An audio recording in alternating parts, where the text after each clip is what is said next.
my fellow compatriots. Our beloved Iran has been dragged into a devastating conflict, the architect of which is none other than Ali Khamenei and his corrupt, destructive faction. He has driven our nation's economy to the brink of collapse, plundered our national infrastructure and resources, squandered the nation's wealth on developing nuclear weapons, shattered Iran's security, and stolen the sovereignty of the Iranian people. This regime is defeated, teetering on the edge of collapse, and must not be allowed to continue. The time has come to end this ruin and begin a new era for Iran. This is a new dawn for Iran's lion and son. Ladies and gentlemen, over the past few days, I have spoken with people across Iran from every walk of life. An officer in the armed forces, a mother fleeing Tehran, a factory worker from Tabriz, a young woman, activist for the Women Life Freedom Movement. These voices represent a nation embattled but resilient, that is not asking for its freedom, it is fighting for it. From the 1999 student protests to the Green Movement, to the 2017 Dema and 2019 Aban Mah uprisings, thousands of Iranians have given their lives in the fight for Iran's liberation. Today, millions of my brave compatriots continue the fight. One of their stories moved me deeply. In September 2022, Javad Haydari was murdered protesting the Islamic Republic's killing of Mahsa Amini. His sister has continued his fight. She is one of the hundreds of activists the regime has arrested and harassed in recent days. When security forces raided her home, she cried out, "Oh God, where shall we go? Where shall we go to flee from your tyranny?" One by one, her neighbors began to respond to her, "We're not going anywhere. They," meaning the regime, "are the ones who've got to go." These words echo in my heart and should echo in every corridor of power around the world. Today, it is clearer than ever. The Islamic Republic is collapsing. Credible reports indicate that Ali Khamenei's family and the family of senior regime officials are making preparations to flee Iran. The regime is on its last legs in towns and cities across the country. The military is fractured. The people are united. The foundation of this 46-year tyranny are shaking. This is our Berlin Wall moment. But like all moments of great change, it comes fraught with danger. We stand at a crossroads. One road leads to bloodshed and chaos, the other to a peaceful and democratic transition. The difference in these two roads depends on one factor, and one factor alone: whether the current regime in Iran is allowed to survive. If the West throws the regime a lifeline, there will be more bloodshed and chaos, because this regime will not submit or surrender after it has been humiliated. It will lash out. As long as it is in power, no country and no people are safe, whether on the streets of Washington, Paris, Jerusalem, Riyadh, or Tehran. There is only one way to achieve peace: a secular, democratic Iran. I am here today to submit myself to my compatriots, to lead them down this road of peace and democratic transition. I do not seek political power, but rather to help our great nation navigate through this critical hour towards stability, freedom, and justice. To the people of Iran, I see your courage, I feel your pain. I know you are suffering. I know many of you are afraid for your loved ones, your children, your future. So I speak to you today with a heavy heart. I worked for years, for decades, so that the scourge of war would never reach the borders of our land. Seeing the images of the people of Tehran forced to flee our beautiful capital, the explosions in Isfahan, the fires along the Persian Gulf, all fill me with pain. But more than pain, I am filled with anger because this war is the result of the selfishness, hatred, and terror of one man, Ali Khamenei. While he directs this war from the safety of his hidden bunker, he uses our people as human shields. It is time to end the suffering. So today, I have a direct message for Ali Khamenei. Step down, and if you do, you will receive a fair trial and due process of law, which is more than you have ever given any Iranian. To other senior regime officials, those of you whose hands are soiled with the blood of the Iranian people, you too will have to face justice.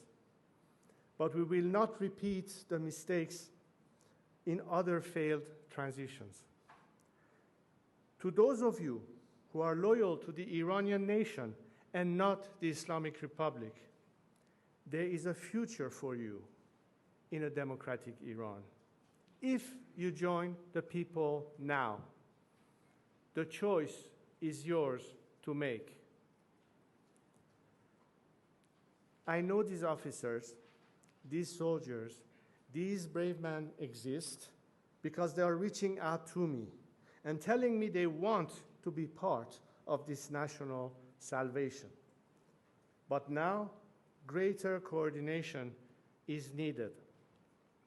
So to that end, today I am announcing that I am establishing a formal channel for military, security, and police personnel to reach out directly to me, my team, and our expanding operation. This is a secure platform to efficiently manage the growing volume of inbound communications and requests from those breaking with the regime and seeking to join our movement. For those patriotic members of our armed forces, the time is now to join the nation.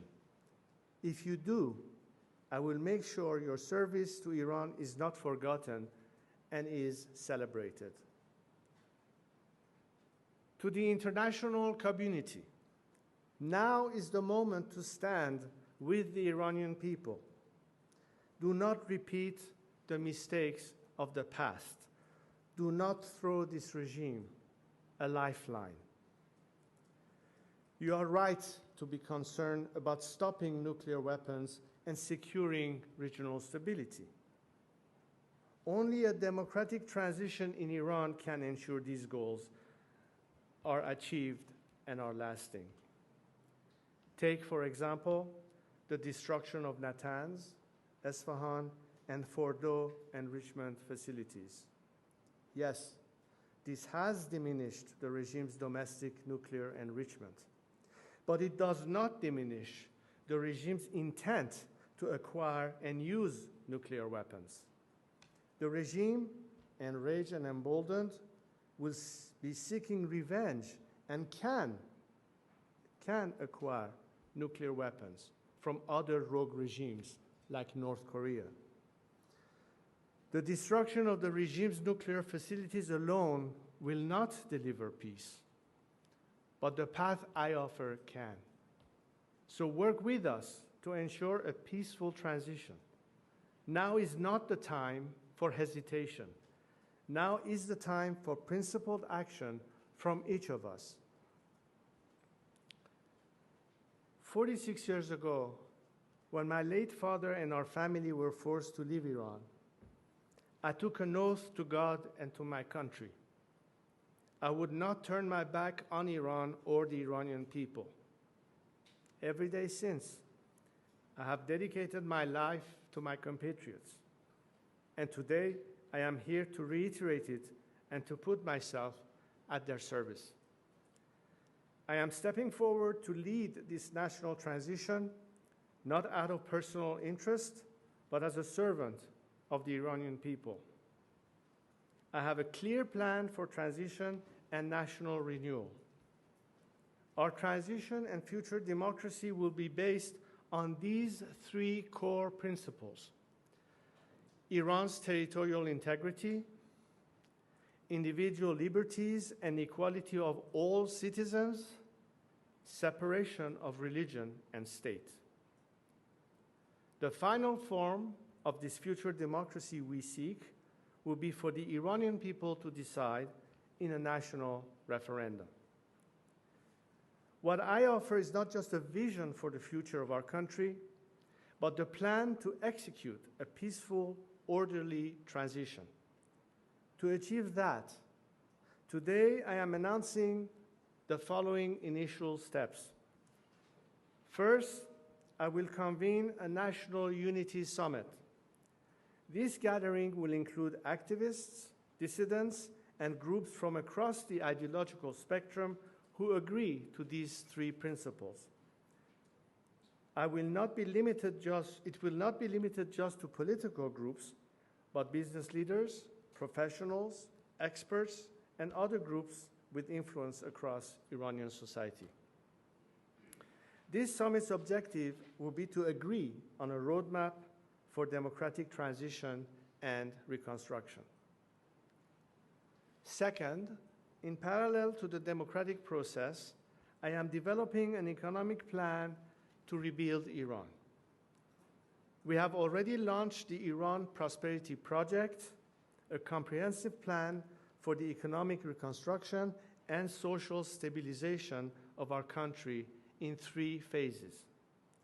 The emergency phase of the first 4 to 6 months, the establishment phase of 18 to 24 months, and the normalization phase, which is long-term. In the coming days, my team of experts will publish the plans for the first 100 days after the collapse of the Islamic Republic based on this work. We are bringing together some of the world's greatest investors, builders, entrepreneurs, and experts who care about Iran and see its immense potential. They stand ready to put in the expertise, the talent, and the capital to rebuild our nation and turn it into one of the world's most attractive markets. Imagine this new Iran, a free and democratic Iran, living at peace with our neighbors, an engine of growth and opportunity in the region, a beacon of culture, innovation, and pride in the world. It is within our reach. We are proud, ancient, resilient people. The task before us Iranians today is no less than the ones faced by the great leaders, the great unifiers, the great builders of our history, like Cyrus the Great. As we embark on the final steps of this path to national revival, to liberation, to peace, we continue to be inspired by him. To my compatriots, this is our moment. I am with you. Let us build this new Iran together.